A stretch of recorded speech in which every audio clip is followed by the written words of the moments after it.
Quasi em quedo sense pastilles baixant un port de muntanya. Passa, gollats, com esteu? Veu què? Pues sí, quasi em quedo sense pastilles baixant al port del cantó. La bandena, foto frenazo i començo a sentir... Dic, home, mare de Déu, que la liem. Però bueno, ara avui us ensenyaré com canviar les pastilles de la Iveco. Primer pas, haver de demanar les pastilles. Aquí les tenim. Marca Delphi amb els seus xivatos. Segon pas, alçar el cotxe. Tercer pas, treure la roda. Quart pas, ficar protecció. Sempre seguretat. Sempre fiquem un cavallet.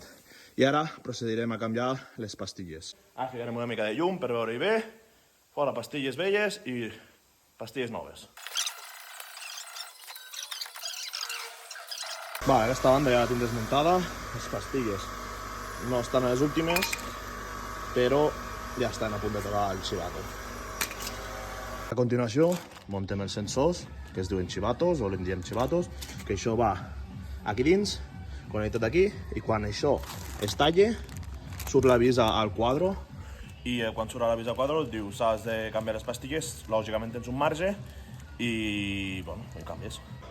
Aquí és on tenim el problema. Sense pastilla. I el sensor a Cuenca.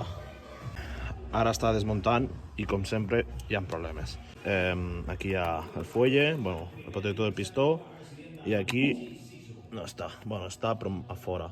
Deu de sortir massa el pistó i ha saltat la goma. Pastilles al límite. El disco, bueno, encara s'ha salvat. Ara ficarem això a lloc i seguirem una suada de Déu. Bueno, gollats, ja ho tenim per avui. Ja hem solucionat els dos problemes. Tenim sensor en posat, les dues pastilles a lloc, tot a lloc. Ara falta muntar les rodes, reapretar-les perquè sempre s'ha d'assegurar que estigui tot correcte.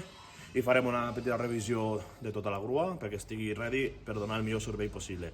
Vinga, gollats, ens veiem la pròxima.